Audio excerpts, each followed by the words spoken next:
Hello, everybody, and I say that full well knowing there aren't very many people yet, but we'll see. Anybody who's here should get some pretty interesting stuff. So this is what we're doing tonight. Got a command for it. Ooh. So yeah. Yeah. One viewer. Thanks, iPeer. Awesome. Well, should be pretty cool. Anyway, quite frankly, I kind of never had to do the stream for 2 weeks with like absolutely nobody watching you kind of period that most streamers have to go through, and they're pretty lucky if they ever move past that, to be honest, anyway. And I kind of managed to circumvent that to some degree. But tonight, Shimmy and Das are streaming, so we'll see. Possibly later. I'm sure we'll get some people, but for now, it's quiet. Look at this.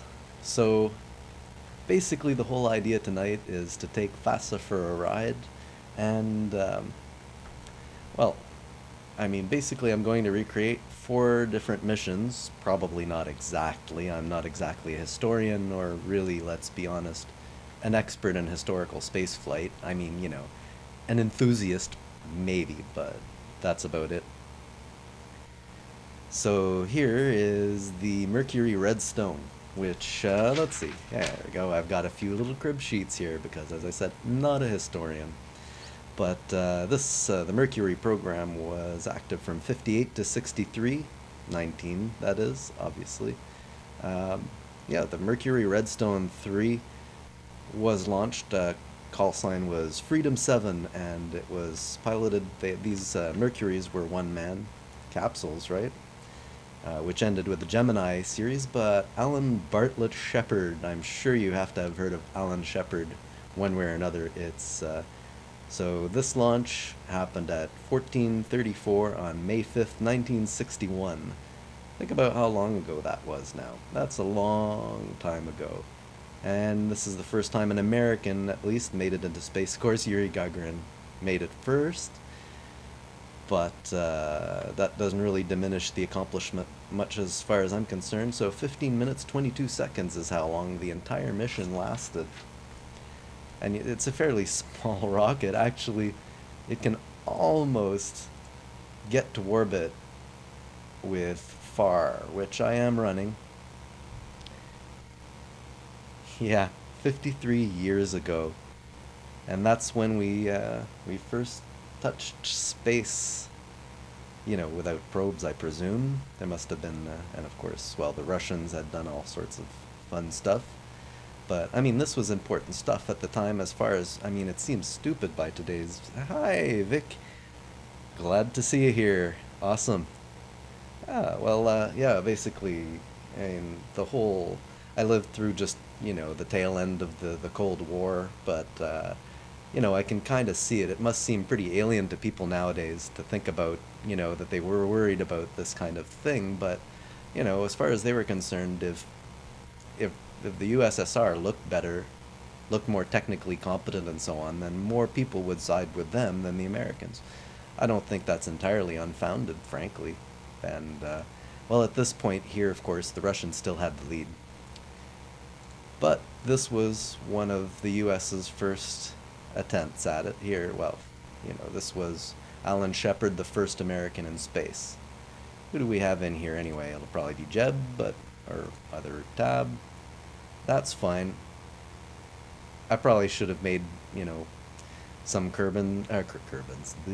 some Kerbals to, like, I don't know, Alan Shepard Kerman or something like that, but Crew Manifest doesn't seem to be updated yet, so Jeb will be our pilot for most of them. Yes, well, this one was suborbital only. The Redstones were. Then the Mercury Atlas did achieve orbit, but, no EVAs in that one until the Gemini program, which, I'm planning to kind of all do. Obviously, I could mess some of this up. I mean, I haven't really flown these very much. In fact, this will be the first time I fly this Redstone one at all. I took the other ones out for a bit of a ride, but... So, it had a pretty standard flight profile.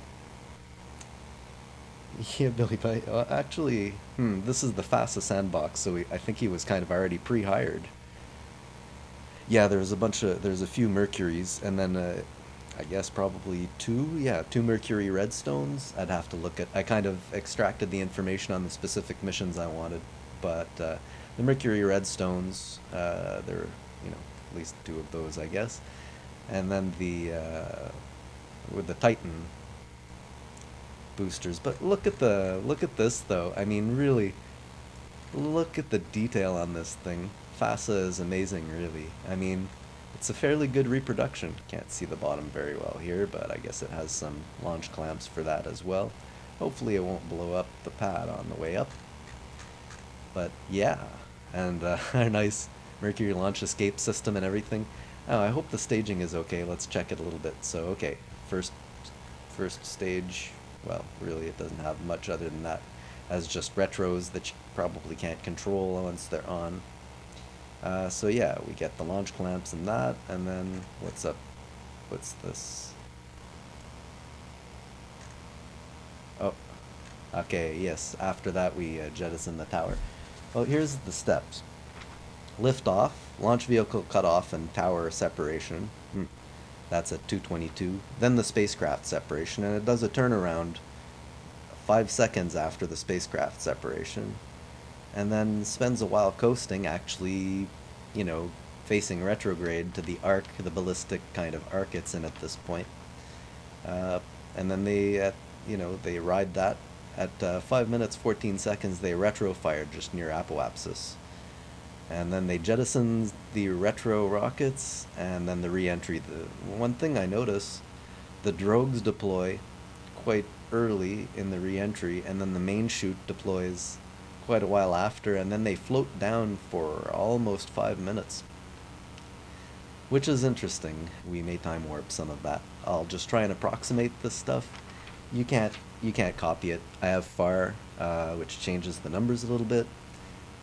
And anyway, this is Kerbin, so the Kerbal States FASA. I just love these capsules, though. They did such a smash-up job on them, really. They're awesome. The Kerbal States? Yes, well, you're a Brit, aren't you? Yes. Well, I mean, it would have been like, the Royal, Kerbal Royal something, I'm guessing, if, like, the UK had made it first, but they didn't. No, hey, I'm from Canada. I mean, we took a part, certainly, but loosely speaking, we weren't involved, really, when it comes right down to it. Although, Canada and the States, honestly, things are so mixed between the two countries. I don't really care. And these are humanity's accomplishments. Do I feel bad that Yuri Gagarin made it first into space? Not really.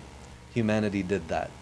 That's, I don't know. I'd rather consider myself a human than, Canadian or, yeah, kind of sappy, I guess. But as far as I'm concerned, those are all of mankind's accomplishments. So yeah, I guess let's try and launch this thing, huh? Jeb gets to be our Alan Shepard. So yeah, this should be fun. So let's see how closely we can simulate this.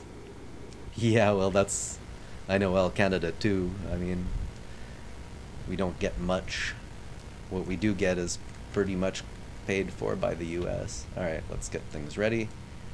Now, I don't have, even those, but I probably will leave them off. I just find it so perfectly smooth without it. But I had to do something about the background, though you can't see it very well here for some reason. But this, I actually made a command for this skybox. Das was running it. Hey, Ravilla, how's it going? Great to see you showing up. Yeah. Where was? Oh yes, I made another command. Respawn 2 made this kind of overlaid. Was it the real skybox and the nebula one that comes with better atmospheres? Yep.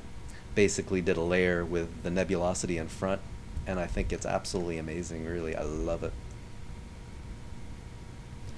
I'm doing well, I'm doing well. even have a few people, including good friend of mine, Ravenstorm 101, and ooh, Spazzy42 is also here. Awesome. So yeah, okay, let's look at launching this. So, as I was saying, this is the Mercury Redstone. This, yeah, this one specifically, Mercury Redstone 3, which would have had the call sign of Freedom 7 with Alan Shepard. So, yeah, I guess hit space and hope the launch pad doesn't explode. Yay, it didn't explode! Let's see here, okay. Actually, G-forces aren't too bad. Now, we don't want to be over the pad when we eject. Haha, Spazzy got a shout out. Yep, one of my real life friends, as is Ravenstorm 101. So, yeah, I'm not really sure what kind of profile to follow with this, but I'm just going to go up a little bit more, and basically all we want is some kind of ballistic trajectory here. So I'll start the turn a little bit. We're not really doing a proper full up grav turn, but we certainly don't want to go up, you know, too vertically either. So that would come down a lot harder. I don't have deadly reentry right now. I'm not even sure if these support it, so I haven't bothered till after I'm done with these things to try and get them to run. So we don't want to do it too much. We want to make sure we coast to space though. Oh, those sounds. So just trying to ride that a little bit. How are we? About halfway on the fuel. We won't be able to, we won't have the fuel to fully circularize, or the, I don't think, and we don't want to because, well, they didn't, so why should I? Being with FAR, we probably have a little extra on the fuel that we wouldn't otherwise have, so I think this is probably going okay. 20 some, we've got an apoapsis of 40 some. Once I figure the apoapsis is about high enough, I'll just cut it. Let's give ourselves a little bit more here. Don't want to stall it. FAR loves to do that. I hope this thing has RCS.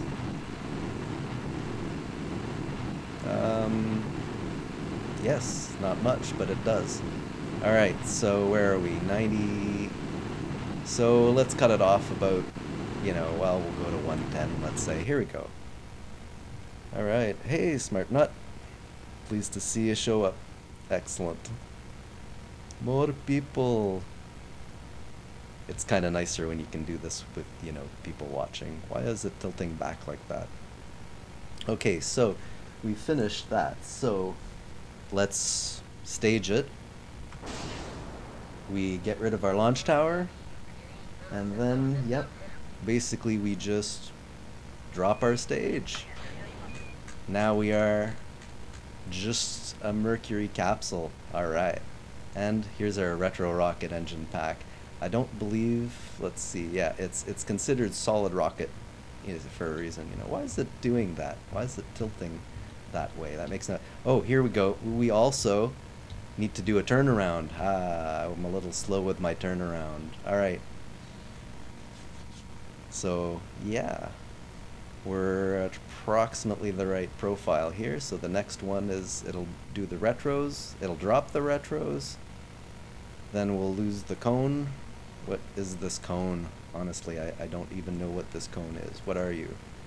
Nose cone, decoupler, and antenna. Well, we'll extend the antenna.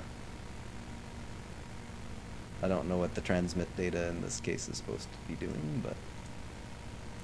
Alright. So, okay, we're heading up to the apoapsis. Let's keep ourselves retro-oriented here. It's interesting that they went up kind of rear end first after the decoupling, but makes sense. Might as well be in that position as soon as possible. If anything breaks later, well, you're approximately in the correct orientation.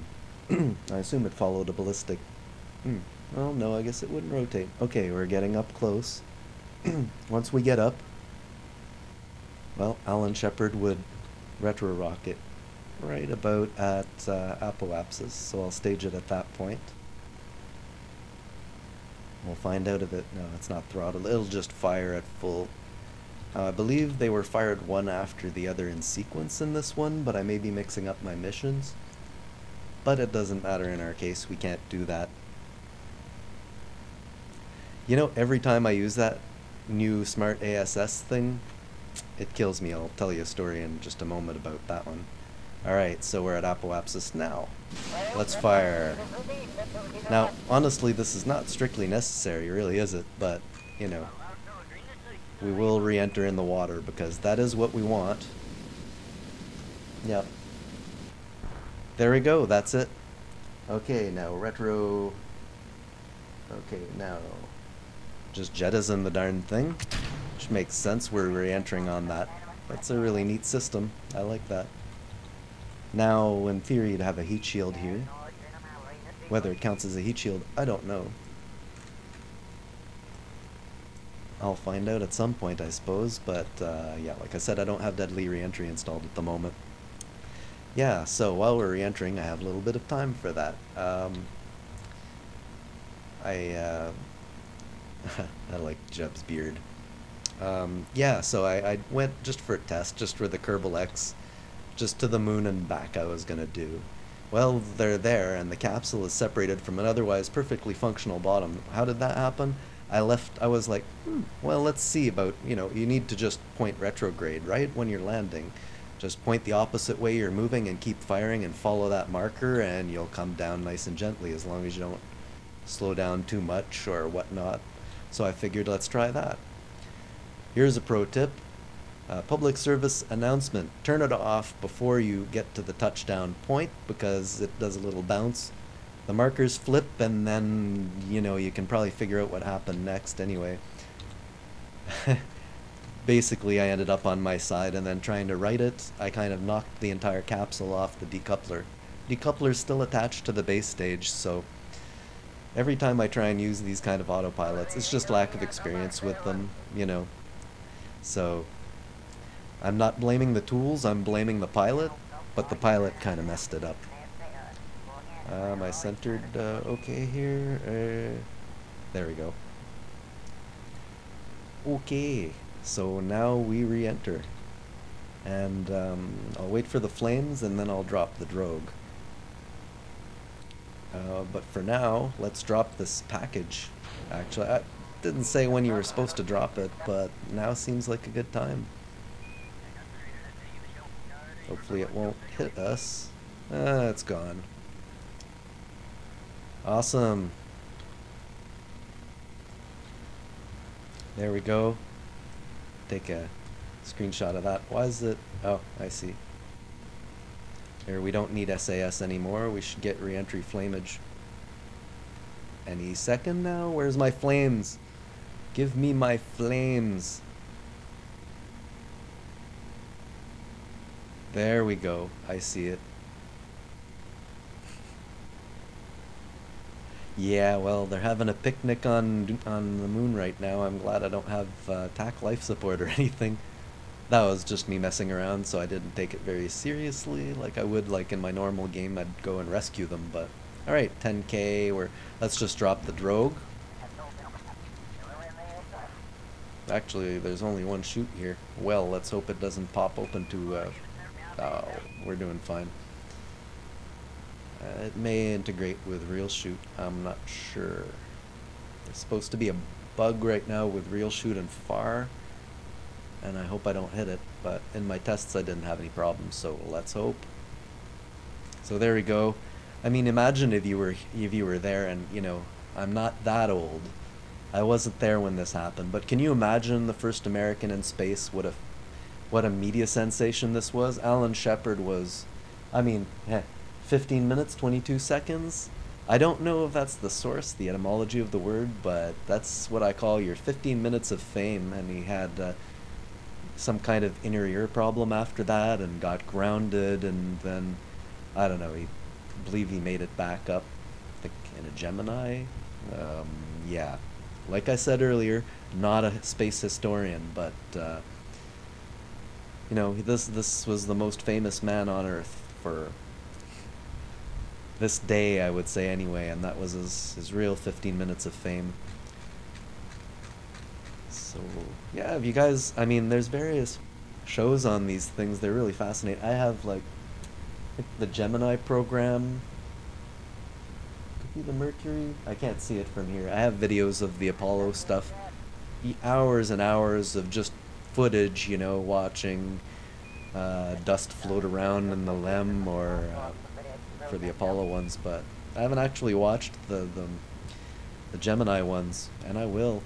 So here we go. These things should open any second, yes? Open! Do not wish to kill Jablon Shepherdman. There we go. Not even too bad on the G-forces. Yay. They sustained something like 8 Gs, I believe it was, on re-entry. So here we go. I'll just time warp to the ground. Because, yeah, impatience. I'm pretty sure you guys don't want to watch it gently waft down anyway. If this were real life, you'd probably want to see the whole thing, like, not time accelerated, but, well, that and people probably had better attention spans back then. No offense, but you know it's true. There we go. So, there we go, Mercury Redstone suborbital flight. That was basically, as far as I know, roughly speaking, what it was. So, not revert? Why the heck would I want to do that? This was successful. Recover!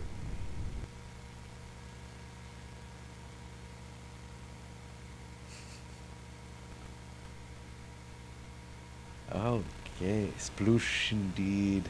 Yeah, that, I know what's going on, or, I see the comments, you know, delayed 10-20 seconds. So, notice, yep, this Final Frontier is also, updated properly. You know, props to the mod makers, not tooting my own horn. Granted, both the ones I work on were updated as soon as I possibly could. After all that Sunday, you know, 0.90 preview fear died down, I did that, but they've done a great job of updating it. It's been less problems than it was during the last go, I have to admit. Oh, a penny! A puppy! Yeah.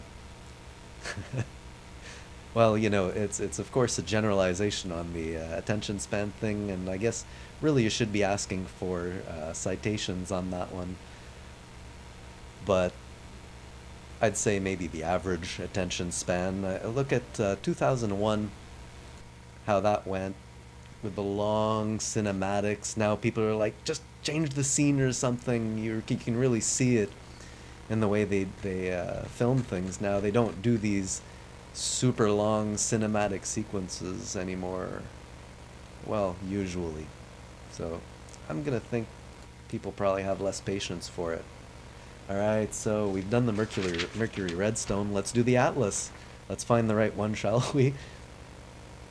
So the Agena would have been with the docking. Okay. Now, there we go. The Gemini Titan 2 should be it. This is the one I took for a spin anyway, so... FASA Gemini Shuttle. I'll have to... FASA, you're cool. You're really cool. It also updated very quickly. So yes, the Mercury... English, do you speak it? The Mercury Atlas 6 is what we're looking at now. The previous one was the Redstone 3, but this is the Mercury Atlas 6, and it was called the Friendship. Yes, IPER also. What was it? Stage on... Oh, I can't remember the name now, but yes. People did great jobs, and Rover Dude like took the day off to update his mods. Love to Rover Dude. I'm going pretty Rover Dude mod heavy in this particular install instead of Near Future, Interstellar. FASA is probably temporary because as awesome as it is, and it is awesome, the parts aren't really cost effective, and they sure clutter up the part. I mean, you know, this is nothing. Like, you look at engines, well, Rover Dude has done plenty, but I mean, there's so many of them. Just, I don't know if I can deal with that many parts, even with a new interface. Yes, a group on stage, that's right. which you can use to actually, yeah, trigger your groups, your action groups when you stage it, as I recall, which is actually pretty cool. So Mercury Atlas. Now this one was the first actual orbit. The Friendship 7 was the call sign. Isn't that nice? So that one, they did 3 orbits. That was someone you've probably heard of as well, right? Alan Shepard. I think most people with a bit of an interest in history or rockets have heard of Alan Shepard. If you haven't, that's quite okay. There's no shame in not knowing these things. I'm terrible with names, and, you know, certainly don't ask me what their middle names are. Well, in this case, John Herschel Glenn Jr. John Glenn. Yeah, Alan Shepard died in 98. Pardon me. But John Herschel Glenn Jr. is still alive. Was born in 1921, and so yeah, pretty old, but still going, huh? I mean, and he was the first man in actual orbit. He was the first to circularize. You're gonna love some of this stuff later with the Gemini. I won't actually do the whole Gemini docking attempt, but people who are new at KSP may enjoy the little short story on that one. So, alright. So when was this one? Did I write? Ah, yes. 1447, February 20th, 1962. So, you know, next year after the previous one. Lasted 4 hours, 55 minutes, 23 seconds. They're scientists, they measure down to the second. So, that was a nice view I left you with. Alright, let's look at this thing. Another absolute beautiful piece of work here.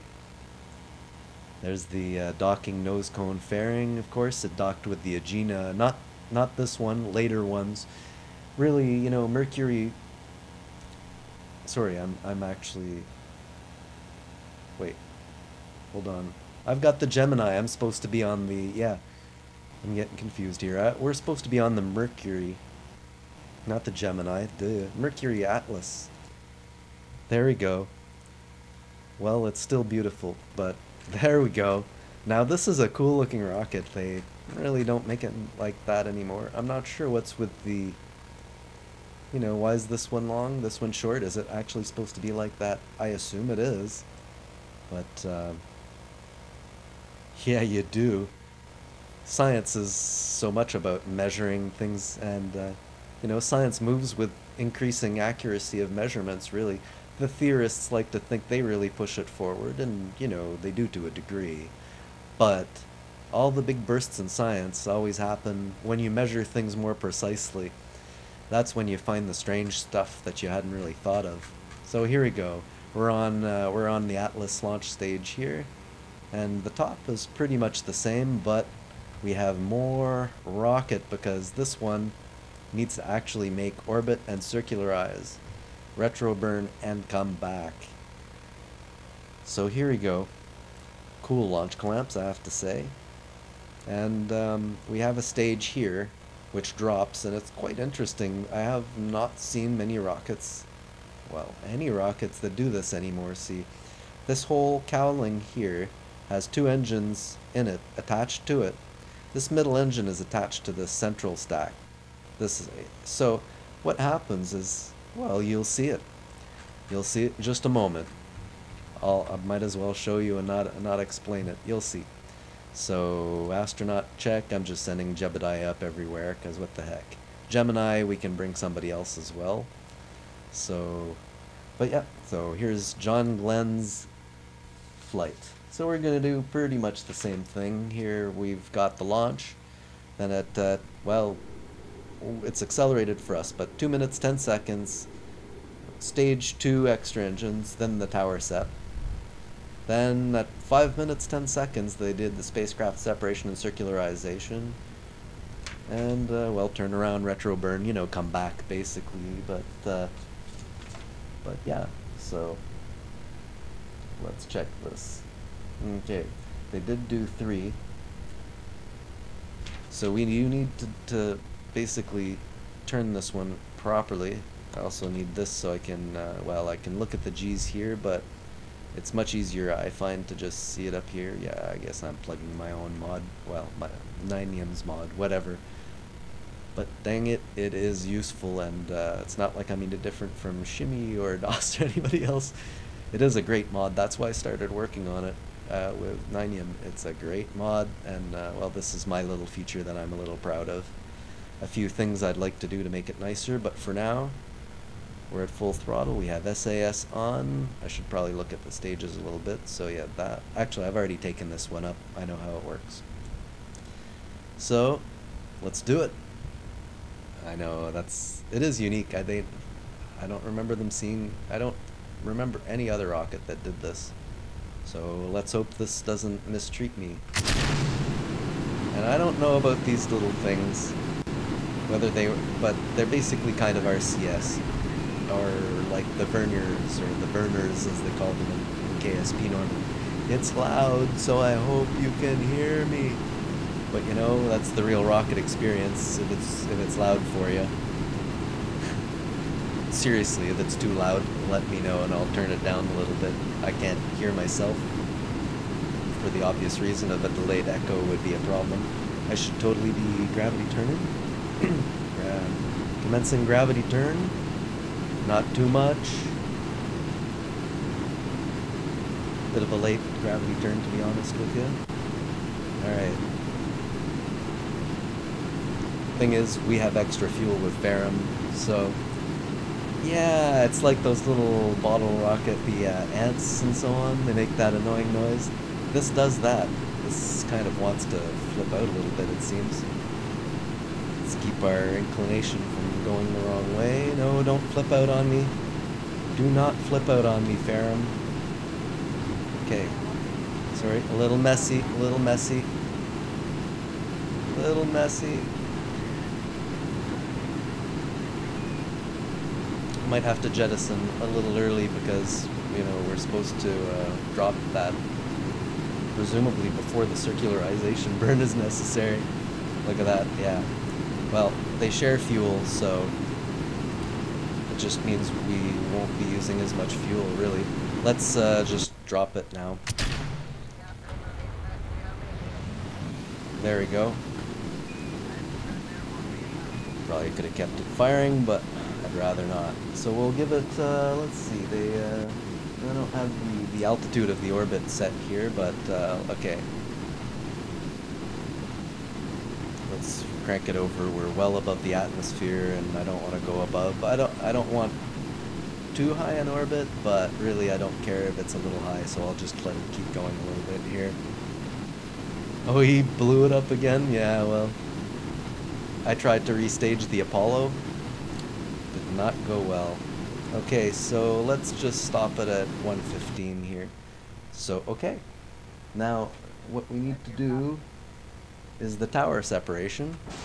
Wham! That really shot out of there.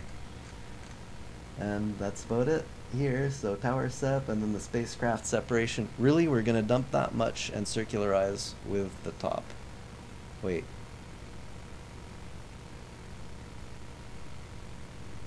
No.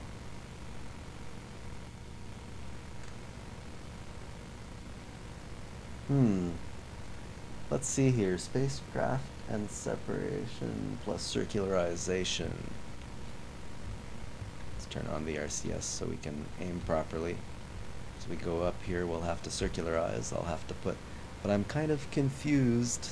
Let me just take a quick second here and go look at... Okay, project Gemini. Nope. More. Back.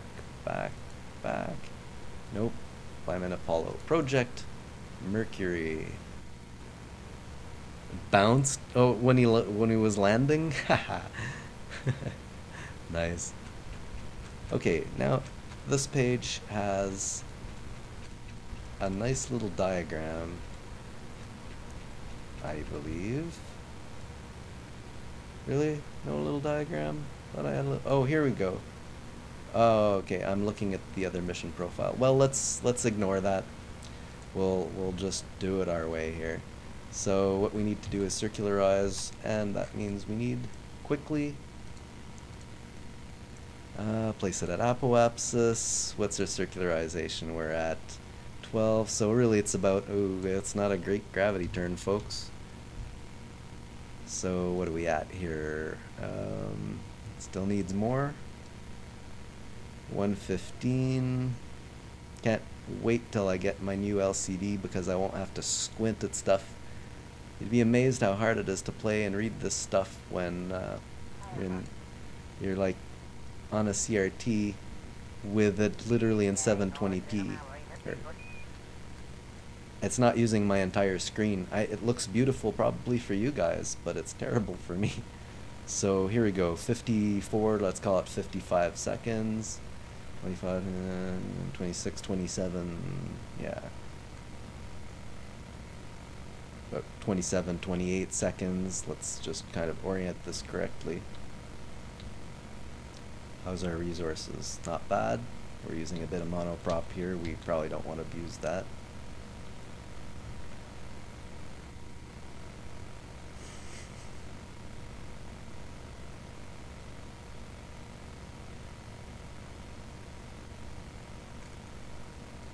What a beautiful spacecraft, though. You know, it's got one thing that they don't usually have. It's shiny. Ooh, you know what? I was supposed to be firing right, like, 20-some seconds ago. Well, anyway. As I was distracting myself with things. See, this is a skill I need to work on.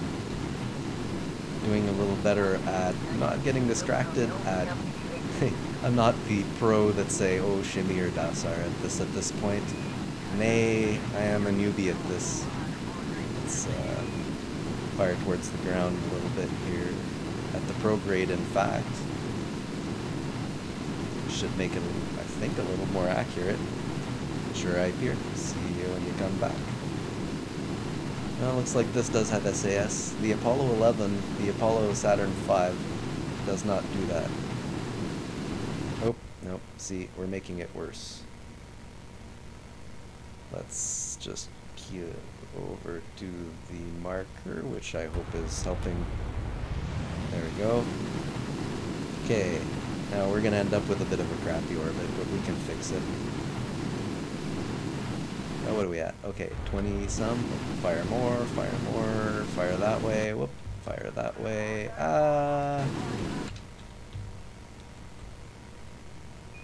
Okay, well, 148 by 82. You know, I've done better circularizations, but, you know, pro tip, don't wait till you're at the node.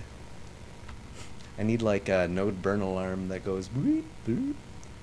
Wonder if Cribble alarm clock probably could have done it for me. See, the nice thing though, I mean, okay, this Mercury mission had probably a much nicer circularization than that, but it's not a big deal here. We're going down to periapsis. We just put it at the periapsis, and then we just pull it back a little bit.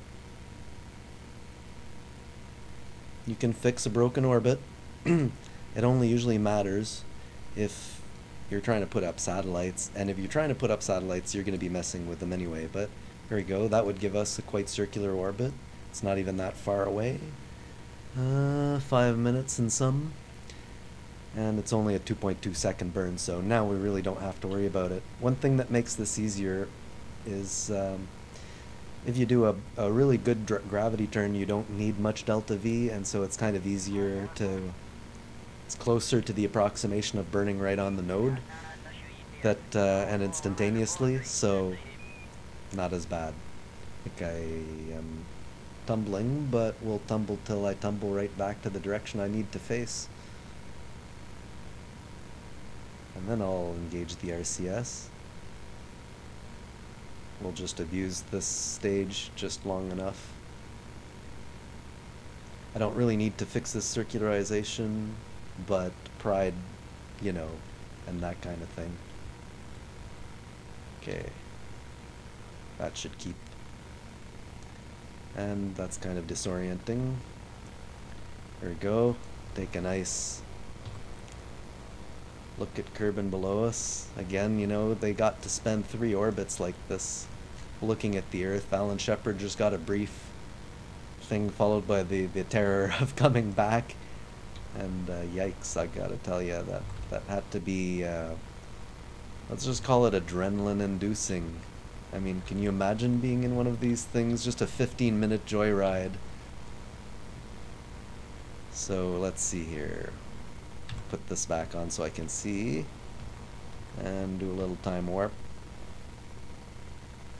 But not too much time warp. There. Quick, hammer comma. Hammer the comma key.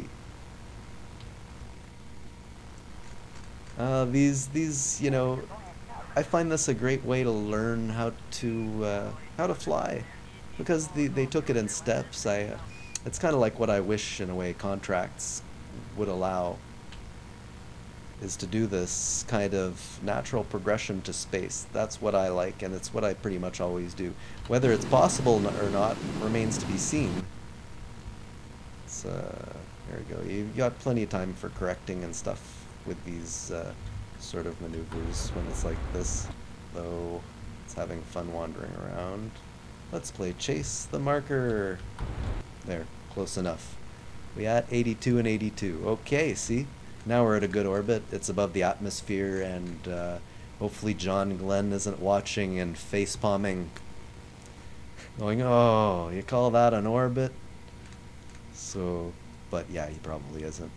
So now, I suppose I should just kind of do 3 orbits, right? Just to simulate that. I mean, you know, it's only good and proper. They didn't have time acceleration, but if I was up there doing 3 orbits, that'd be too short.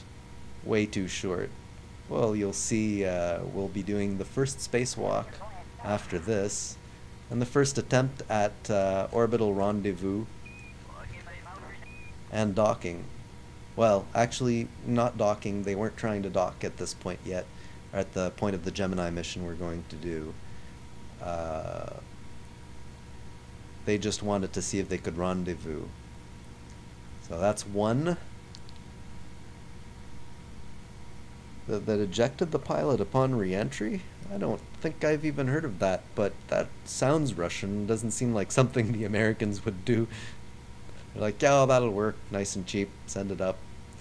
Americans, on the other hand, I don't mean less cavalier. The Russians certainly don't want to lose their cosmonauts. The amount of money that goes into training a cosmonaut is not insignificant. But, hey, Ipier, welcome back. Well, you just missed our circularization. It was perfect in every respect. I did not chat and accidentally forget that I was doing, that I was coming up to apoapsis alarmingly fast, and then have to fix my orbit after the fact. Did not. So we're in orbit. But what we do have is actual retro rockets right here, I believe. Can I see them? They're kind of inside the rocket here. It's not even, oh, because I'm in time acceleration, right.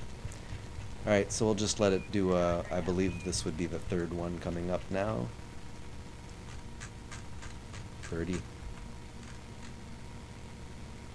This should be our 3rd orbit, which means they would start to deorbit soon, and I'm pretty sure by this time, once they circularized, they dropped this anyway, so... And it does have these retro rockets, so no worries. And I guess, let's see, what do we... Oh, look at that monopropellant. Ooh, that's terrible. Does this thing have SAS? Doesn't seem to have much in the way of SAS, no. So basically, when it comes time to do the retro burn, we'll have just the ability to twist it to the right direction, and that's about it, because I used too much RCS. The Americans, unlike the Russians who like to land in deserts, the Americans pretty much always land in water, because unlike Kerbin's water, water in real life is less deadly. Well, here, we can do something and figure out what we'll be able to do. Once it fires, it'll fire. It's a retro rocket. It's, in this case, solid, but we can look at our delta V stats. 293, that's plenty for a deorbit, but we can also plug in 293 retrograde, minus 293, and that's about what our path should be, neglecting aerodynamics. It's just do something like that. Where are we coming in? Quite a lot past. Yeah, well, a little far from the KSC, but not going to be too picky about my targeted landings, especially without atmospheric trajectories working yet. Oh man, do I want that to update, and soon. The Vostok. Yes, well, the Vostok 1. Yeah. I have a note here actually with the first, let's see. I know I wrote down something about that. Somewhere. Where did I write that down? Ah, yes, the first human spacewalk. Alexei Leonov on Voskhod 2 in March of 1965. Nice little notes. Alright. Let's not totally miss it, but we do need to come around. And what's our burn? 12.6, so I mean really it so doesn't matter. I'll just do this so I can zoom back in, because I was like, hey, I'm like at the map and zooming out, but I wasn't. Okay, so we'll have to orient. The RCS should get us there very quickly. 340 some. You know, I should probably do little things like quick save more often. I always forget to quick save. It's my mode, my version of hard mode. I don't mind reverts. I don't mind quick saves, and I find you learn more that way. And you know, unless you're really making a thing like DK or something. I love his funerals, his mock funerals there for the Kerbals if he ever kills them. But that's his thing, you know. I find it better to actually see the mission to completion, but I have my own version of hard mode. It's not that you set it to not do it, it's that you completely forget to quick save. I forget to F5 for safety. There we go. Alright. Coming up quickly on it. 2 minutes.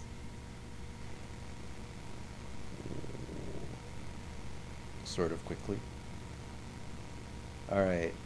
Now we're at about 40 seconds. Go back to the rocket.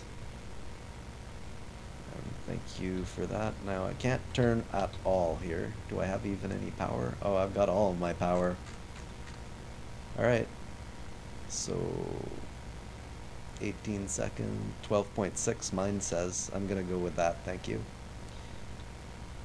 So about 6 seconds, so really I guess I'll try turning around at about 8 or 9 seconds or so, and then fire the retro rocket with a space bar. Okay, let's do it. There we go, right. Ah, no. God, I didn't have enough. Okay, for the sake of history.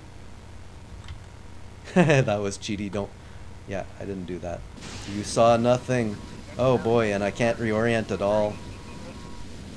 Ooh, well anyway, we're coming back. We'll live. So note to self, don't ever run out of RCS in this case. Not much of a difference though, as you see. And we ran out short anyway. Okay, this'll do. We should come in over ocean. Now let me see, did they drop the retro rockets? I think they did. Wait, they may not have in this particular flight, so yeah, for the sake of history. Oh, yeah. Well, honestly, the game lets you do it, right? It's kind of a feature. Yeah, I know it's kind of accidental feature, of course, but so if I stage, this will fly off. Can't remember which one that there's one that they kept it. I don't have it such that it says ejected it, so I'm gonna guess they kept the retro rockets in this case, maybe so they could keep it for the next launch. I don't know.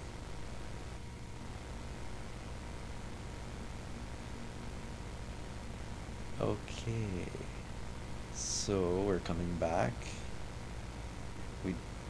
SAS is going to be useless, as pretty much doesn't do anything. Let's just hope this orients us us correctly. So let's time warp. Oh, looks good. Okay, the atmosphere is picking it up.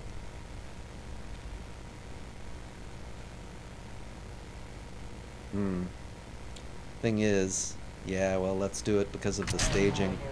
Alright, please don't fly back at us. Please don't fly back at us. Please don't fly. This is why body lift can be dangerous, folks. And now I'm oscillating a little bit, and I can't do anything about it, I don't think. And we'll just drop this thing. There we go. Now the parachutes are free.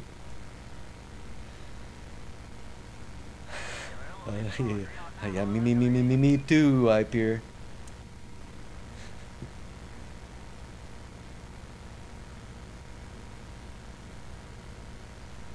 Alright, 50K. It'll stabilize probably more soon. Hope I'm not making it worse with time warp, but maybe a little bit more. What's our area entry speed? 2K. Oh, well, that's going to start burning very soon. If I'm any judging these things, by 2032 it should be definitely burning. Could be that I'm not. Okay. Really? Oh, well, we're really losing speed, though. Yeah, okay. Okay. And we're nice and stable. Looks like Jeb's gonna make it for another one.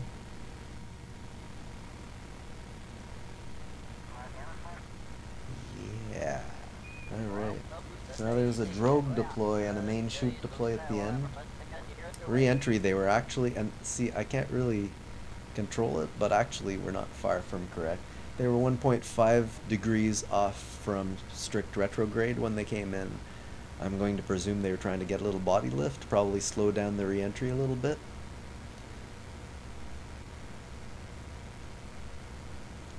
The Orion re-entry. No, I did not see it, but I'll take a look at it. Yeah. Obviously don't have to permit on that one. Alright, so 12K. Not going to repeat my previous mistake of not paying attention during re-entry and crashing. I made that a highlight. I don't know who was here to see it, but I made that a highlight. Any derp moments like that deserve to be highlighted just cause. So yeah, we're below 200. Did that just... That didn't seem to stage. That does. There we go. So drogue. A little time acceleration till about 1,000 above water.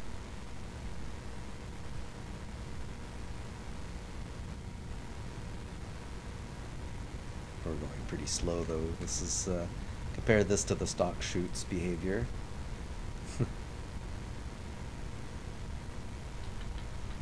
There we go.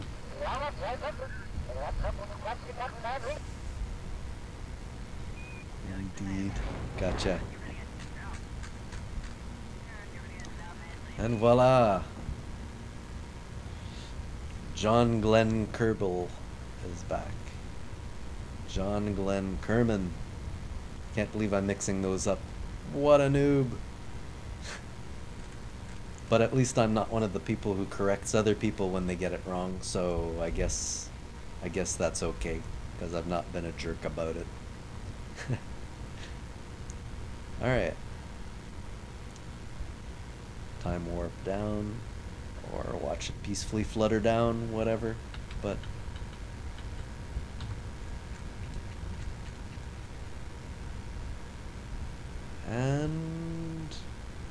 And he's splash down, yay! The Mercury capsule is back from, John Glenn's first orbit, yay!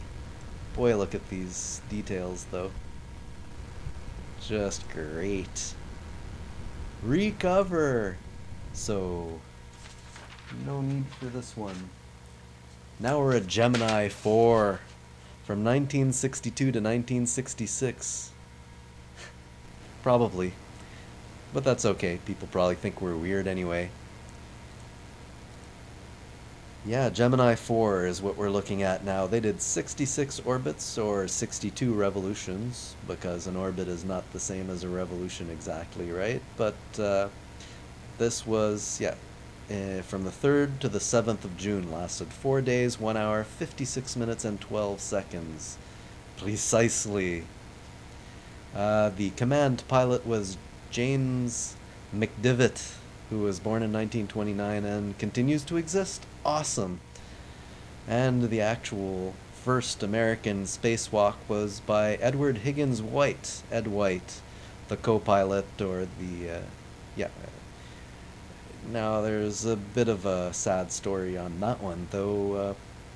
You know, there was an Apollo 1 fire. They were doing a plugs out test, and the oxygen environment, though some webbing caught fire. I don't think they even know exactly why, but and he and 2 other astronauts were killed. That was quite a tragedy. I mean, astronauts, of course, know this can happen. I mean, they're already test pilots, right? They know this can happen. But that doesn't mean you take it lightly, and you know, let's just say a little analysis on the safety procedures afterwards had to be done.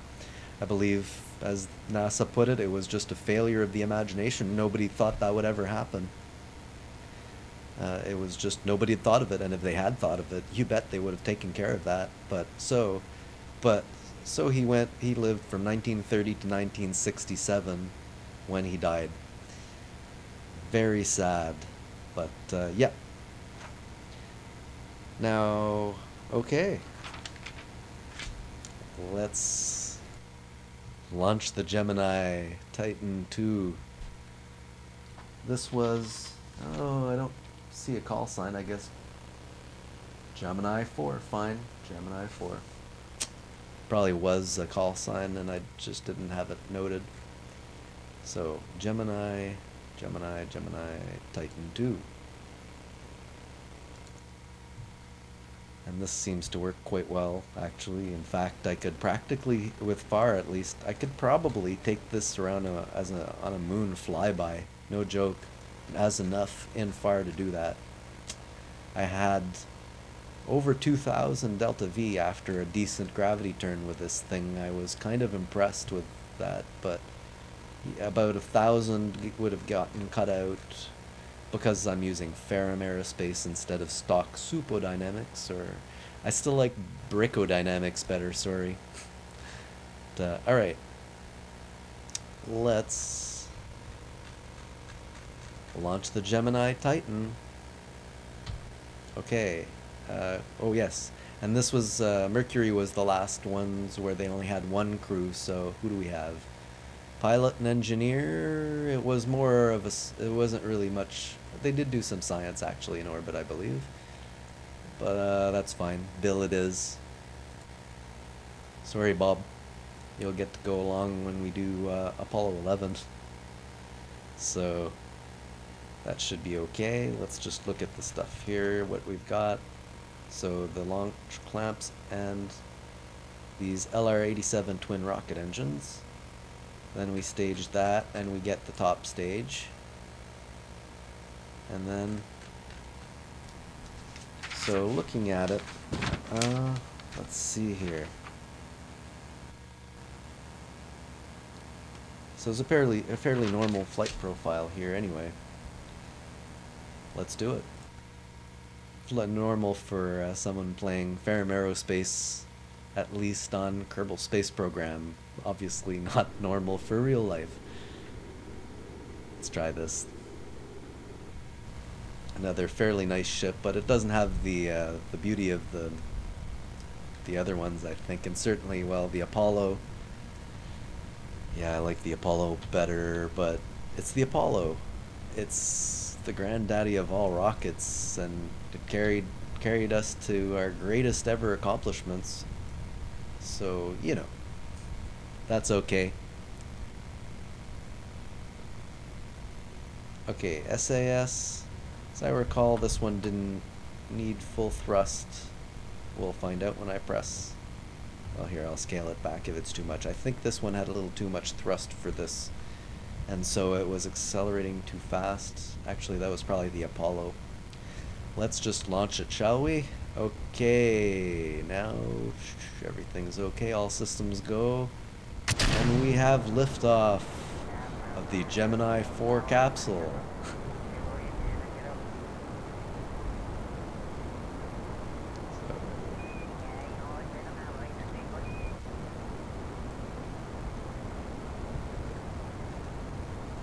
Nice looking rocket still though.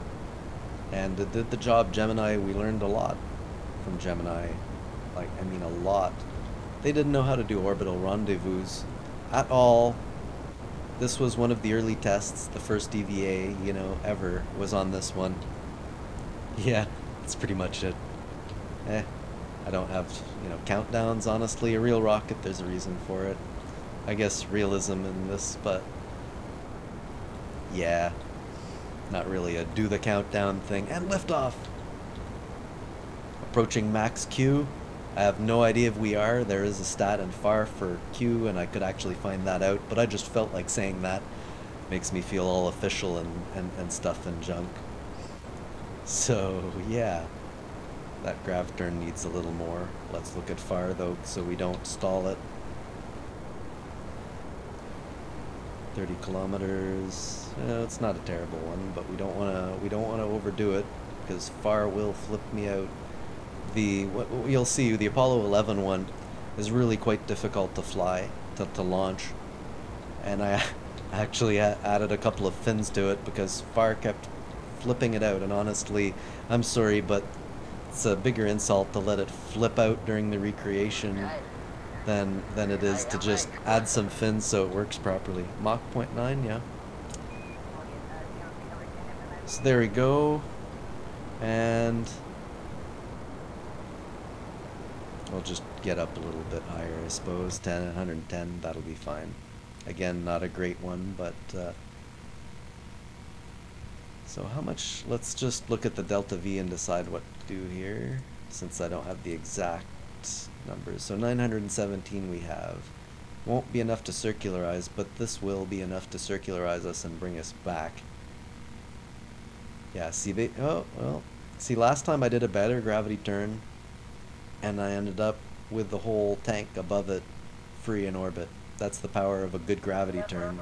You waste less going, you know, than going straight up by almost kind of finishing off part of your circularization at the end. So yeah, we're drifting a little bit there, but let's just fix that. We have more monoprop though. Those Mercury capsules had like no monoprop, so we'll just drop. No, go away. Go away! I don't want you there. We'll just drop this stage. Be a little simpler that way. Is it active? Yep, good, good. And real rockets can't really... Stop that, just there. Okay.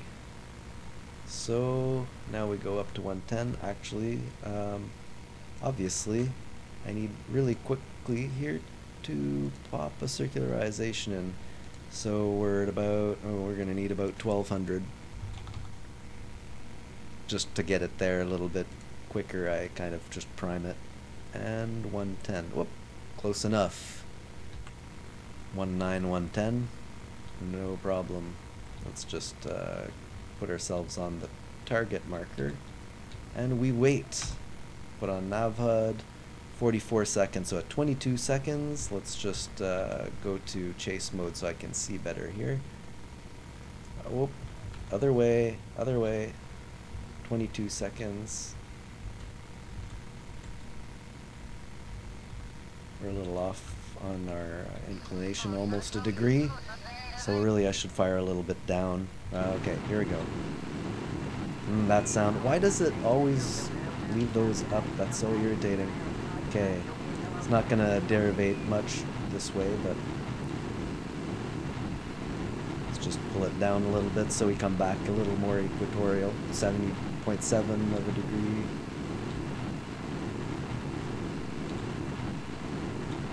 .5 of a degree. You know, you can kind of fix it. I know it's saying, you know, go that way, but whatever. 0.34 or so, that's enough. Just firing, and look at our stats. We're coming up to, yep. Alright. Oh hey, Sith Wizard. Didn't see you show up? Welcome to the show! Well, we're going up a little bit here, I notice. Let's just actually burn the node a little bit.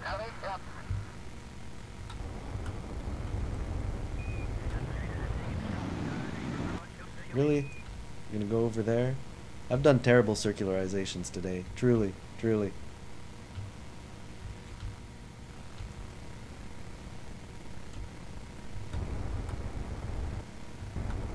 Oh, what?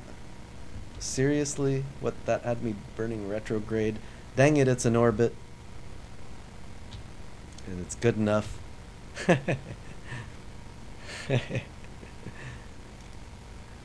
The Yaddle call.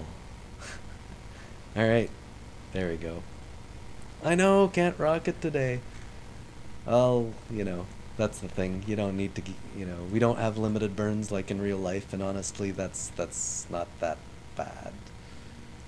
Well, it's not great. Okay, yeah, okay, it's 35, well, whatever. Here. We'll just fix it again. That's the thing about it. Don't stress out over it, just fix it. Doesn't take much. Just bring it down to 90. And then, well, I won't simulate all the orbits they actually did, but we will do an actual EVA with a Kerbal, because that's the whole point of this mission. That actually, once they've actually circularized, there was something else that they did, which I'll tell you about in just a moment. Okay. Back to rocket. RCS on. Retrograde, or yeah, a little retrograde.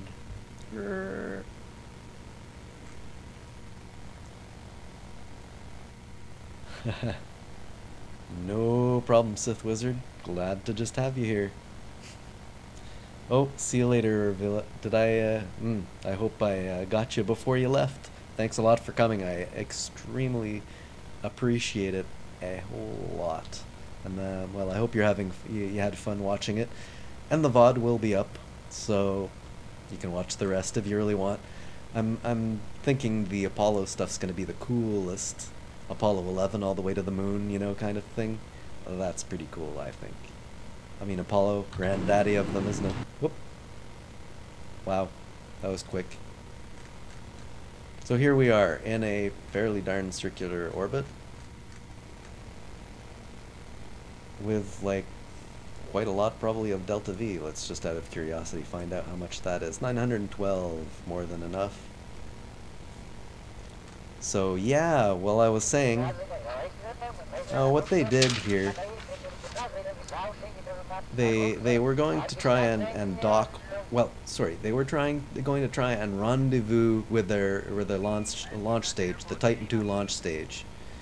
The problem with that, of course, was that they totally failed. Orbital rendezvous are tricky, people. They had no radar. They had problems with fuel sloshing around in the tanks, you know, which throws you off, throws the whole center of mass off, which means you know, if you ever had a rocket with a center of mass that wasn't aligned with a thrust, it's a bad time for all. They didn't have enough lights. You know, with the radar, they were trying to estimate the distance to the launch stage, and it wasn't, they were diverging and estimating, like, they were really off from each other, and at least one of them was very off. So they were totally new to orbital mechanics. They tried to, like, if you've ever tried to do this, they tried to actually burn right for it.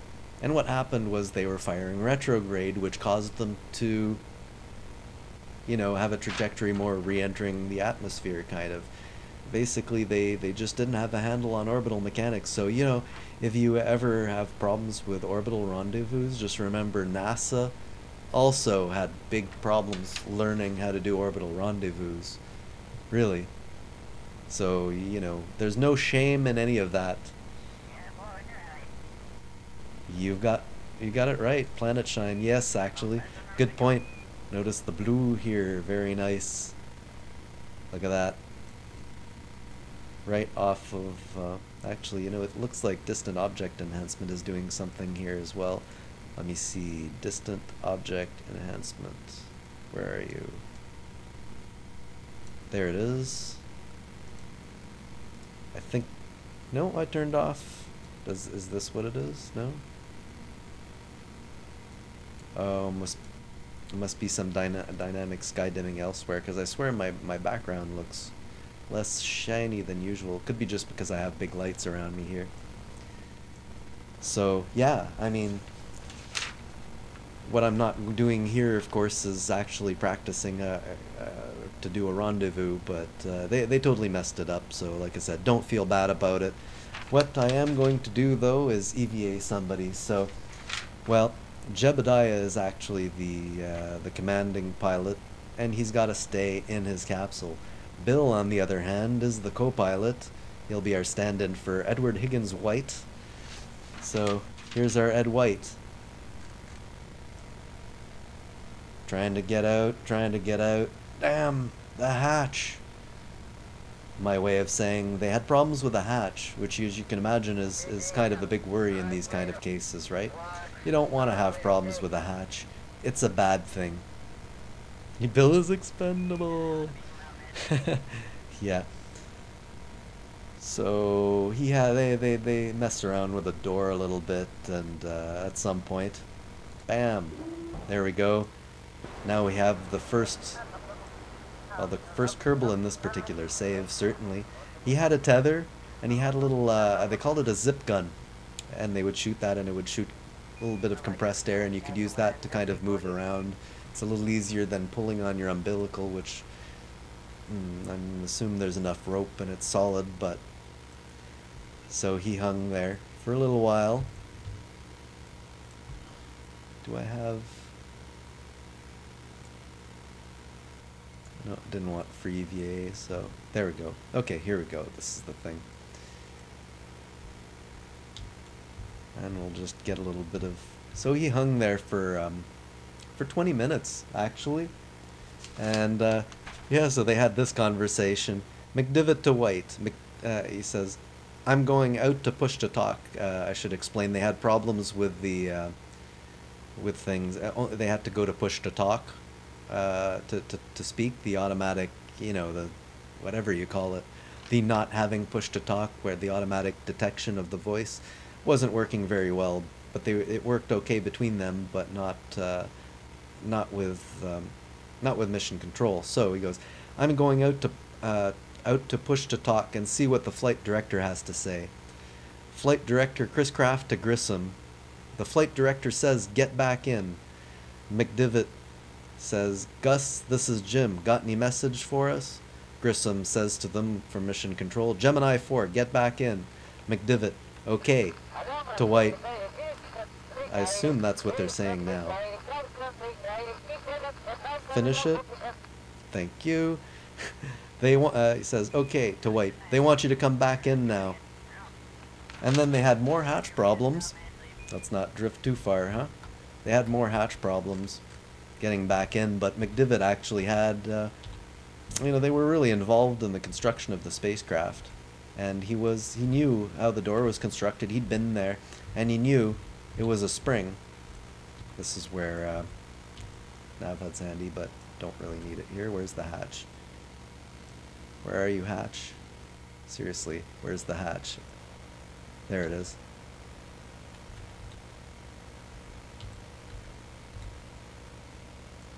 There we go, grab. A little bit of fiddling with the hatch. And I love these words. He says, I'm coming back in. Oh great, I'm off the ladder. He didn't say that. Not his quote. He said, I'm coming back in, and it's the saddest moment of my life. Can you imagine hanging there? In space, the first American ever to see this, to spend any real time and to actually go out there. And I don't think I'd want to come back in, really. It'd be, and as far as mission control, it'd be like trying to herd children, right? Yeah, right. Pretty much. So, so the creeping up on the ladder thing appears to still be a thing. Let's just get in. So, yeah. So that's what, oh, let's see here. I think this was, let's see here. Retro pack. Well, so we'll use that. What do we have? So, at this point they probably had already ejected this stuff. I really probably should have gotten the timeline on this a little bit more. Oh, no kidding. I mean, you remember Yuri Gagarin's words? They weren't his exact words because they were in Russian, obviously. But I can see Earth. It's beautiful. And it must be. I mean, I think they all really recount some story of being changed or feeling like small or realizing we're all in it together, you know? Here we go. Okay, we're not there because that's not Earth. But if you would for a moment imagine this was. Imagine yourself looking out at this with, you wouldn't see the stars much at all. Not even this much because it would be totally blanked out by the glow, but you're just seeing this thin atmosphere, this little thin glow on, and you know, Kerbin is 1/10 the size, the Earth is much larger than this. And you're looking at that, and you're looking out at the inky blackness of space, and you realize this is the only thing we have, you know, as probably Carl Sagan said, I don't know, spaceship Earth, it's all we have. Really, I mean, sure, I want to go to Mars, I want to go everywhere. Definitely colonize Mars, count me in, you know, moon base, awesome. But none of them are the Earth. I mean, probably a lot of us thought of this whole Mars thing where, you know, somebody was asking in Jimmy's chat earlier, actually, would you... Nightbot has left, whatever. Anyway, you know, would you go on a one-way trip? I might, but think about what you'd miss, though. Never to see, you know, a forest again.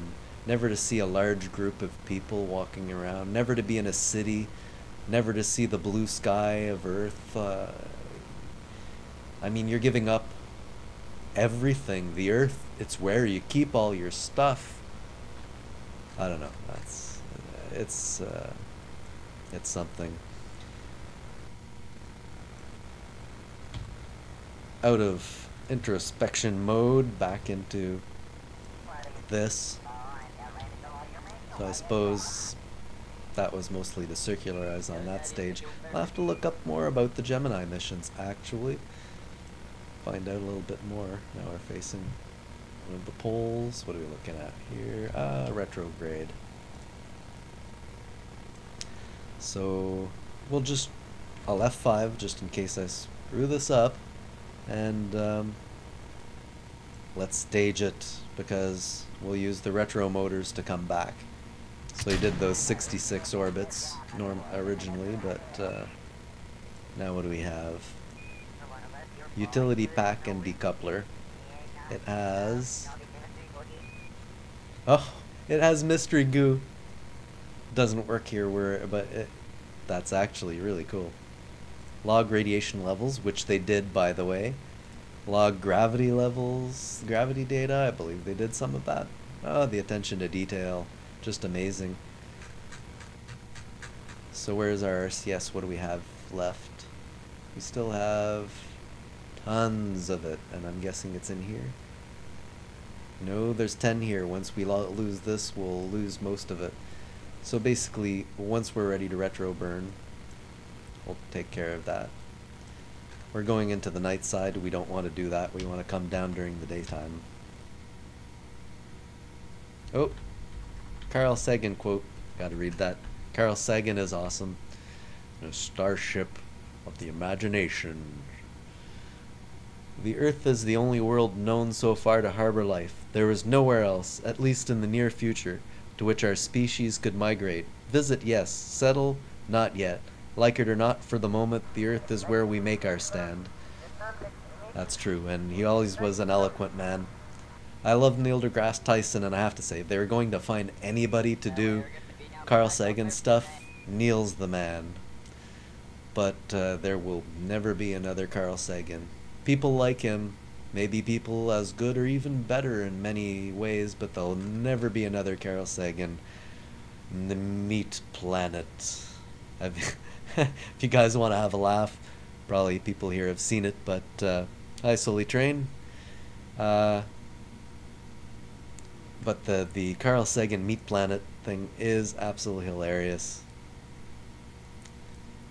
So we'll just time warp here since we've done the mission, and we've got to get a move on to do the Apollo 11 because that's probably a little longer than these, you know, simple steady progression of things that we've just done.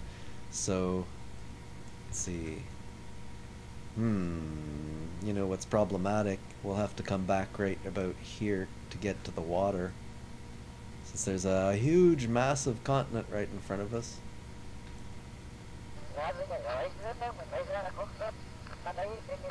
But you know, these things are all pre-calculated for NASA. You know, cheats. No, but NASA has these things obviously calculated, right? They don't just go, yeah, I can't say it, YOLO it. There, I said it. They don't YOLO it, or as I kind of prefer, carpe diem. There's a lot of carpe diem, of seizing the day in there, but no YOLOs. Alright. And we pull that in and go for the re-entry. Where's it dropping? About there? That'll be fine. That'll be fine. How much delta V? 160.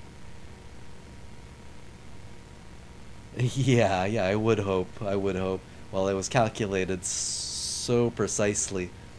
Really. So, I mean, they had some computation, I would think, but probably not very much for these. Apollo, of course, had the old, you know, Apollo guidance computer, which is pretty cool. That was probably as large an achievement as pretty much the rest of it. If you know a little bit about electronics, because that's really what it was. It was barely a computer. It was more electronics in a way, you know. This was on the level of 555 timer chips, and they probably didn't have those, and it would have been glad to have something of that high tech.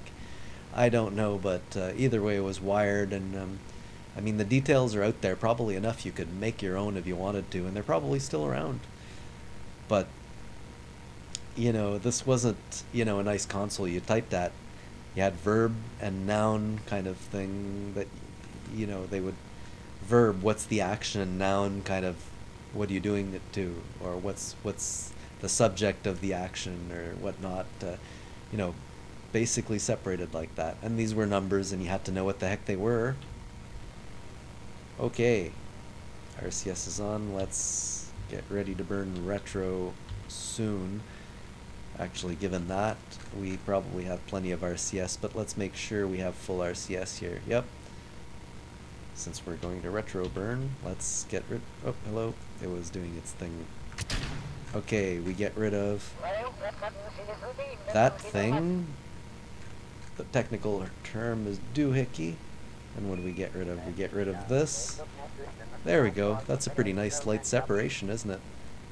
And then the next one will be the retro motors, which I'll engage at the right time at about 3.1 seconds, let's say.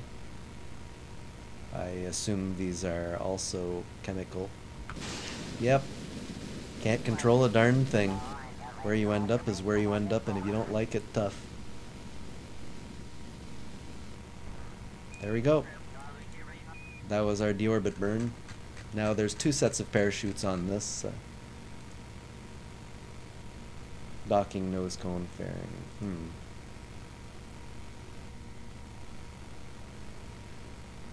So that should go as part of the parachute, I suppose. Alright. Let's not waste our RCS. Orient myself a bit. Like, yay.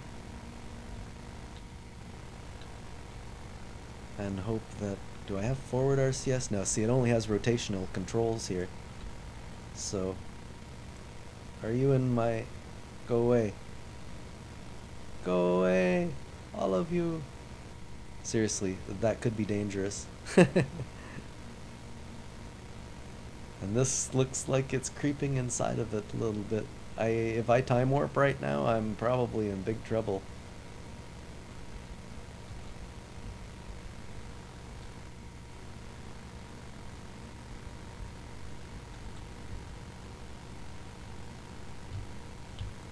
Oh, this one has a little SAS on it. The other ones did not. Don't come back to me. Go away. Stupid space and things floating around willy-nilly. Pandemonium. Chaos. Things should be on the ground like they were intended. Not really, but wow, okay. Could have used a little more jettison.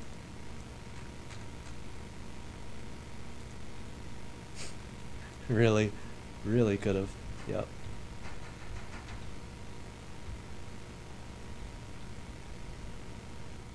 I really don't want to time warp with these things nearby. In case you're wondering why, probably everybody knows, but if you warp, things can pass inside each other, through each other. If you ever unwarp while they overlap, you're toast. You're gonna die.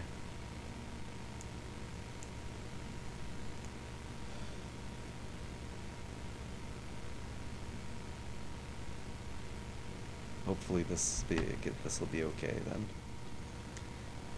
There's one of the targets we're going to have very soon right here. The moon. I bet you they looked at it. I bet you they thought, soon. Soon.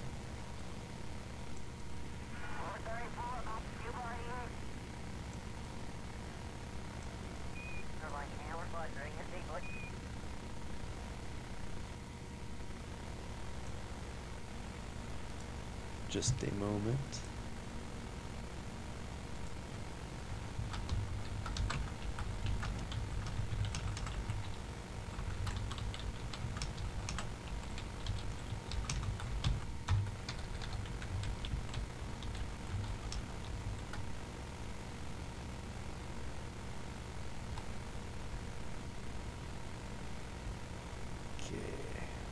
SAS messes us up sometimes here because it'll keep it on target, but aerodynamics in this case should keep us. We're back to chat. Yeah, boop.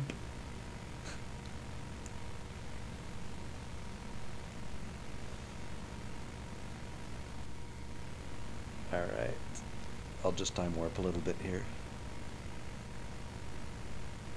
What? What did I do?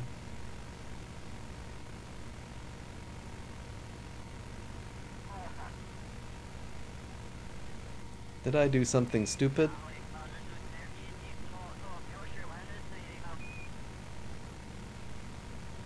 I probably did something stupid, right?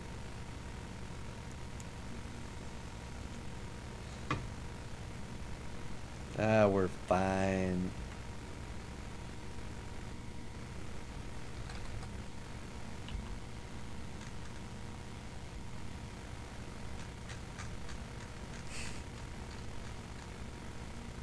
Good. Hey, Diction's Kitchen. Nothing, eh? Nothing. Now I know something's up. Alright, 30, about 29 kilometers. A little time warp, just cause. Flameage. I gotta watch the flames. Flames are awesome. Here, have some. Plus, stop highlighting. Thank you. There we go. The Gemini capsule coming back. Well, we've got both astronauts and we're re-entering correctly. I think we're good. So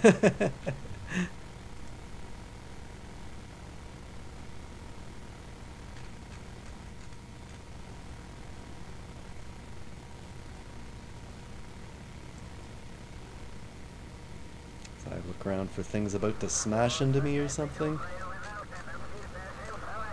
Or did I time warp that thing inside? Well, anyway. Okay, 12. We'll just like, well, actually the drogue's probably about now a good time.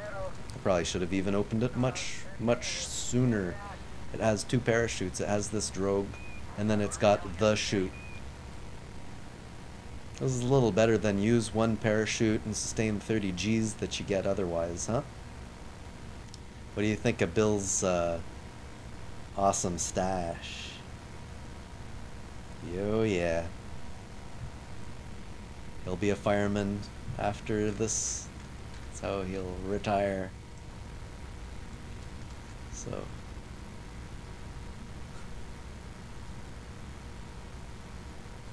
Hmm. Right.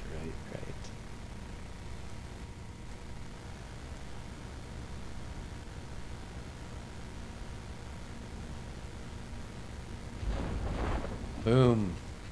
That parachute. We still have another though. Man, the problem with these re-entries is they take a while. They were probably being very cautious with the re-entry, wanting to re-enter as slowly as possible, right? So. Oh god, really? I have to go back and watch my own VOD? Alright. At 12:33, so about what, an hour and a half in?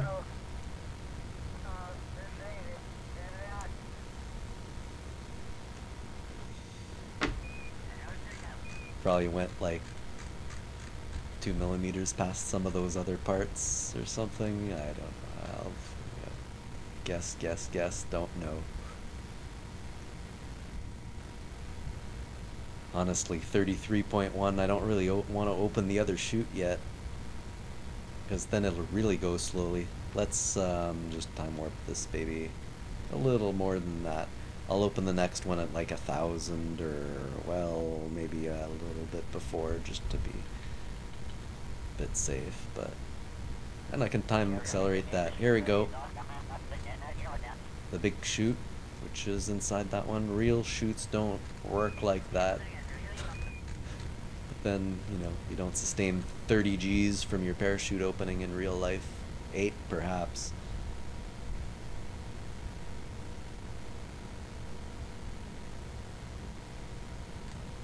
Should open any second.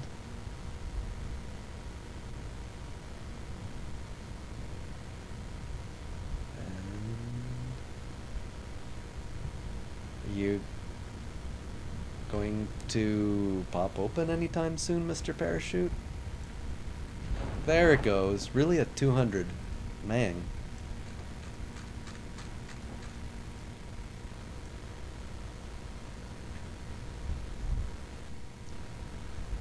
I'm guessing it has to do with the 2 parts I ejected first, which I probably should have done a lot earlier. Yes, probably. So here we go. A little faster, and we and the Gemini astronauts are... Gemini? We'll call it Gemini. There we go, we're back. Whoa, that's disorienting just a little bit. Also kind of dark. But yep, there we go. We've got the Gemini astronauts back. Wrong place. Recover vessel. Yeah. Saw a video of one person I know. Well, you know him too. Maybe he does a lot of modding. Tanawa has YouTube and posted one video on his YouTube at one point called "Body Lift Can Be Dangerous," and he has this ship which actually has solar panels open, and then I think drops a stage, or I can't remember what he dropped, but it comes back at him and whizzes past him like by this much. It was hilarious. So, thank you, Final Frontier. We got Jeb, well, flying horizontally at Mach 4 below 30K. Splashdown. And various other things I can barely read because they're going out. But okay. There we go. Crew. Apollo 11 time. This should be interesting. Honestly, I thought it would take me longer to do those other ones, but not a problem because the Apollo's probably going to take a little longer, right? But now here's the granddaddy of all space missions. We've yet to accomplish what this has. Again, it's, I mean, yeah, it depends on how you look at it. What, you know, what's humanity's greatest accomplishments? You know, there's all sorts of great candidates, from vaccines to birth control. Don't ever underestimate the importance. No jokes, but no, birth control was huge, of course. And, but I don't know. This is probably our most impressive as a species, really. Look at this. Yeah, moon. We're going to the moon. Look at these. Look at this thing. Look at the launch towers. Look at this whole thing. It's just beautiful. Now, okay, I'm also not trying to sneak anything past you here. I was having some serious problems with this. These don't seem to be doing what they're supposed to be doing far-wise. These do, so I added some AVR 8s here. Hopefully it doesn't mar it too much. It could probably be fixed through configs or something, but so here we have the Apollo Saturn V rocket with Apollo F1 engines, big cluster of 5, which seems to cause it to twist on takeoff. Like I said, there's a few little minor issues with this, and I don't know what they are. This is the way, this is the stock FASA. These towers, of course, provide, you know, well, this one is the gantry way. This one here provides power, liquid fuel oxidizer, as long as you're connected to it, which you aren't for very long. So now I tried to put the launch clamps in a separate, these launch clamps separately so I could thrust and then use them, but it blows up the entire pad. I probably just have to put the whole thing up, but that's not how the rocket was, so we'll do it this way. Well, actually, you know, bacon is pretty high there too, isn't it? Our greatest culinary accomplishment, I'll grant you that much. Bacon. So here we go, and only thing that I'm not too sure about, it has this, the tower is on this kind of cap that goes over the whole thing. It's kind of irritating looking, but that's fine. Once you get up past a certain point, it won't matter. Real RCS. Here's the nice fairing. That had a name. What was it called? Get rid of the Gemini notes. Bring out the Apollo notes. Oh, yes, right, eh? Right. So, before this happened, right? You remember that speech? If you haven't heard this speech, you've been under a rock somewhere for 50 years, but before it, they of course had, I wish I could do a good accent for this guy, but I can't. But why, some say, the moon? Why choose this as our goal? And they may as well ask, why climb the highest mountain? Why, 35 years ago, fly the Atlantic? We choose to go to the moon. We choose to go to the moon in this decade and do the other things. I can't do it, so I'll stop doing it. Not because they are easy, but because they are hard. Because that goal will serve to organize and measure the best of our energies and skills. Because that challenge is one that we're willing to accept, one we're unwilling to postpone, and one we intend to win. By President John F. Kennedy in September in 1962. We choose to go to the moon. I should practice that. I really should. I'm just terrible at voices, other than, like, I don't know, Marvin the the alien, and I think that was his name, you know, Bugs Bunny. I'll really incinerate you with my ray gun. That's about it. And even that one was apparently terrible. I haven't done it in about 10 years. So yes, we have quite the illustrious, you've probably heard of these guys, right? So this was July 16th to the 24th that they did this in 1969, before I was born. I wish, well, it's not that I wish I was there exactly, because then I'd be older, but Neil Alden Armstrong, August 5th, 1932, sadly, August 25th, 2012. If you make it to the moon and manage the precision landing required, I'm not going to bother right now because I don't have ScanSat and Yeah, I'm a little rusty on pinpoint landings anyway, which weren't necessarily my strong suit, so I won't try and land there, though that would be extra awesome. But, yeah, these dates and his name are inscribed on a monument on the moon, on, Kerbin's moon, I mean, and it's pretty awesome, so I definitely recommend you visit that. I mean, Neil Armstrong was awesome.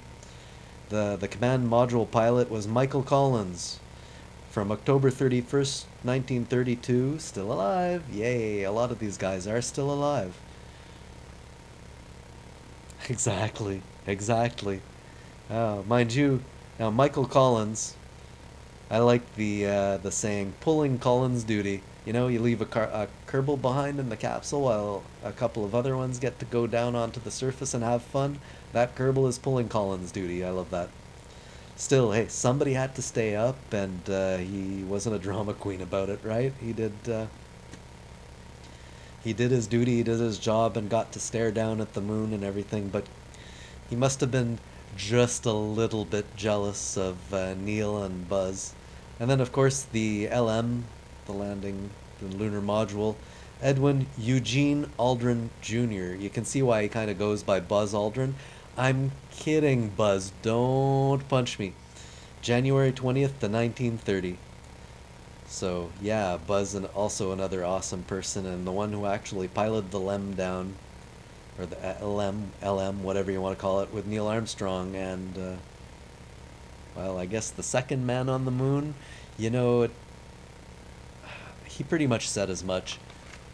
It's not whether he was first or second, he was one of the first men on the moon. On the first mission,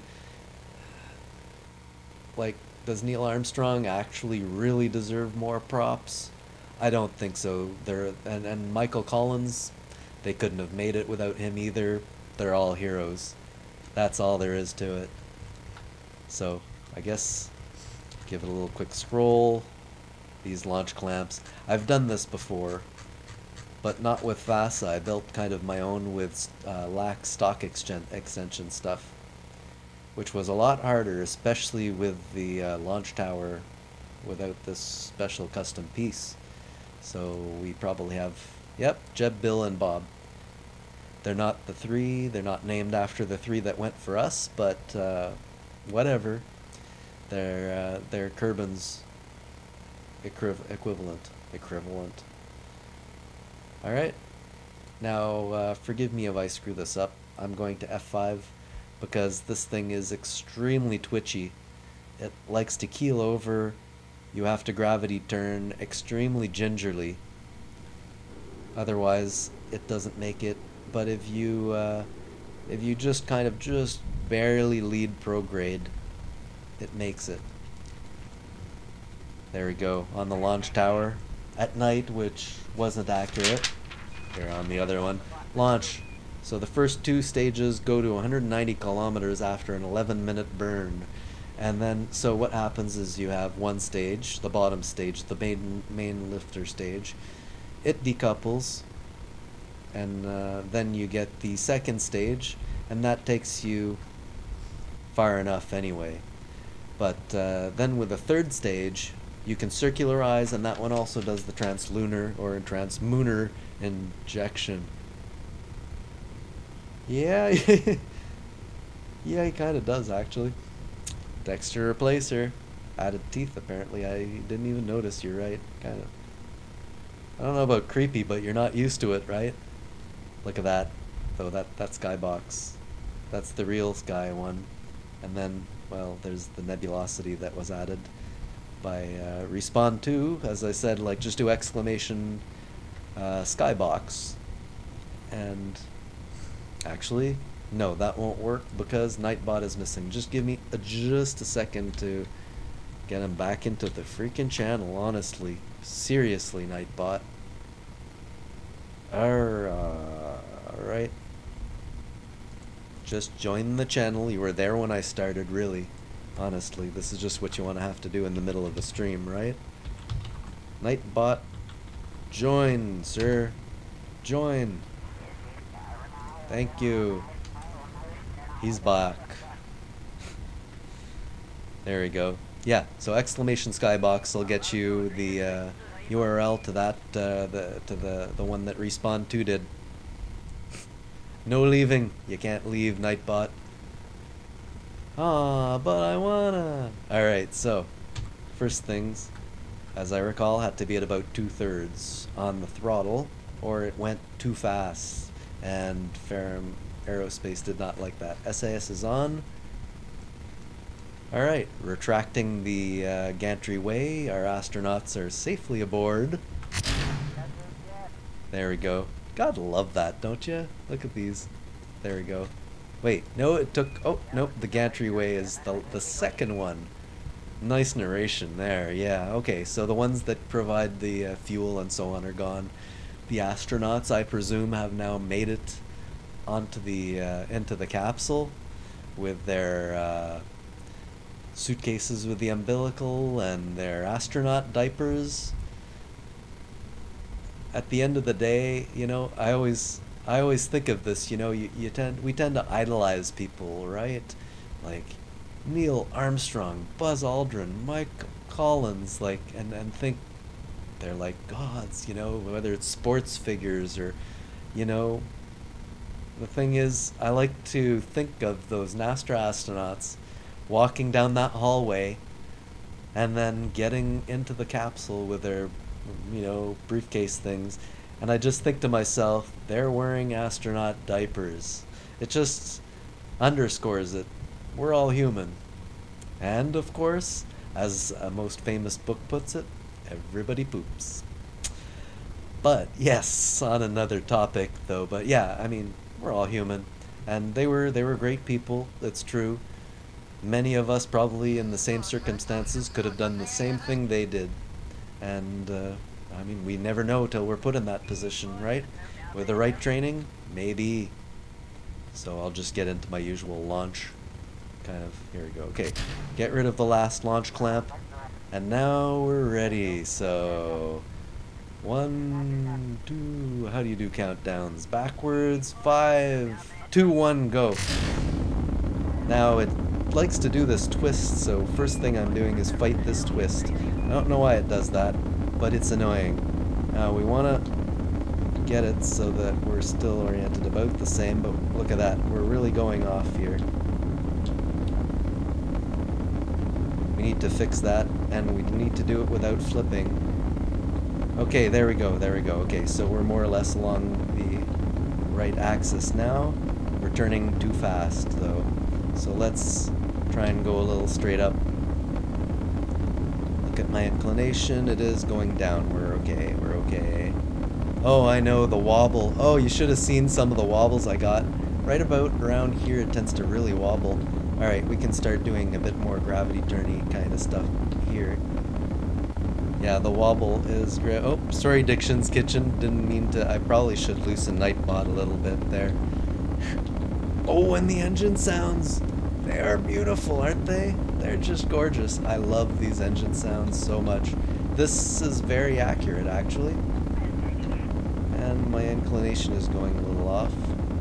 This is it. You know, when you see the prograde wander north of this line, or, well, one direction up of that line, then just go down under it. If it goes under, just go up.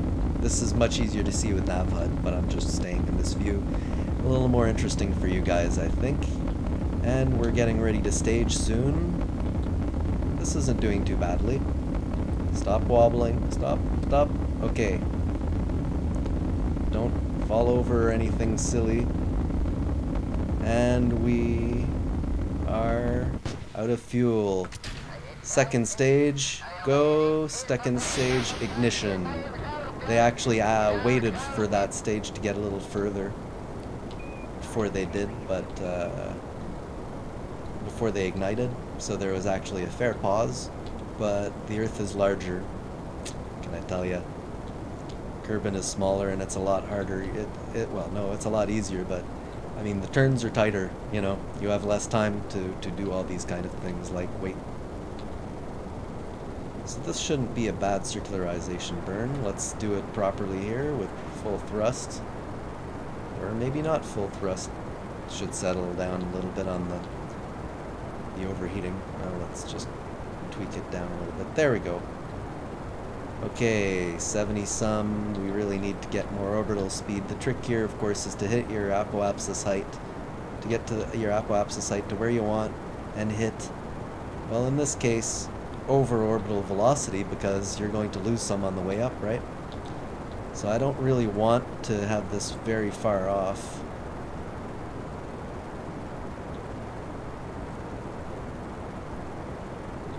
So that's our second stage now. And we're at 110 almost. All right, let's just... So let's look at what we have here. So these rockets and this engine, and we have this much... Why is it taking fuel from that? Okay, hold on. Okay, let's just put that fuel back in. It should not be taking fuel out of that. Actually, let's just attack fuel balancer, shall we? Monoprop, we want into the Apollo. Okay, that's fine, that's fine. Liquid and oxidizer, so...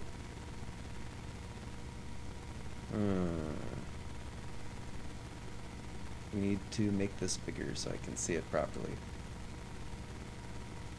Did he ever add the highlight? Okay, what's this one? Highlight. Okay, yeah. So this is right. This is fine. Now. Oh, wait. I left the stupid thing on. We're still okay here? You're still okay. Okay. Unhighlight. I was planning to patch that. Okay, so let's just be a little realistic. They didn't use this to circularize. They circularized with... Oh, yeah, we get rid of the launch. Yeah, actually, that's about the right time to get rid of the launch tower. Now, let's get rid of this. Is this active? Yep. Oh, the main engine isn't, but these guys are. And they're kind of annoying, to be honest with you. Alright, we better circularize to apoapsis. What do we need? We did okay, but we need about, say, 450. And, not too bad, not too bad. Just bring our apoapsis down to 111 as well. There we go, close enough. Okay. Now this, so 26 seconds, so about 13 seconds. We do have some RCS, but we really don't want to abuse the RCS here. We do not, however, have SAS. Thanks for sending me back the other way, RCS, SAS combo here. Okay, there, that should be about right. And 50 seconds.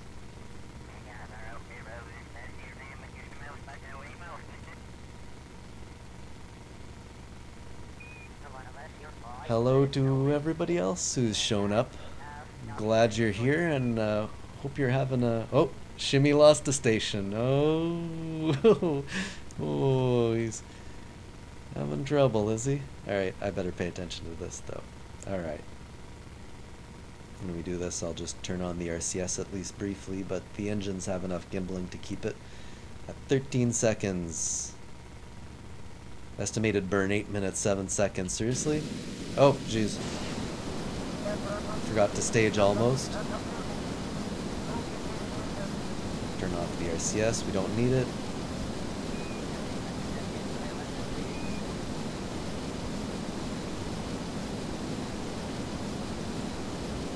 And of course, I'm also looking here. Okay, it's getting up to orbital speed, which is about, what, 2246 as I recall? Well, actually, that's not quite right, but...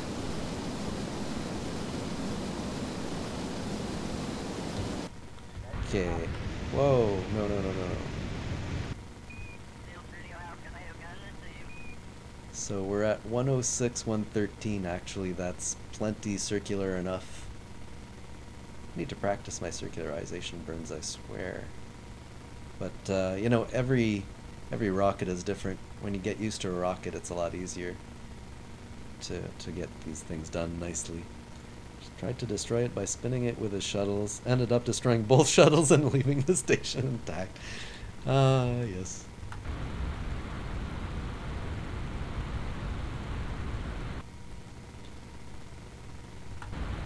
There we go. Well, that's a little closer to 107 and 30. That didn't really help very much, but alright. We're in a proper orbit. We're with the stage that in fact has to do the translunar injection burn, which transmooner in this case, of course.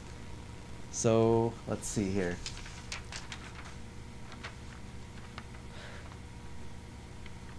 Well, that's right. You just saw an Apollo 11 Saturn V launch. That's pretty freaking epic. He's gonna highlight that sucker. Don't worry about that. Okay, so 1 or 2 orbits to verify readiness of spacecraft systems. Let's just assume I've done that and move on. Then 6-minute burn to retrograde, free return orbit. Like basically, so we do need to make a retrograde. Here is the part of the day where I mess around with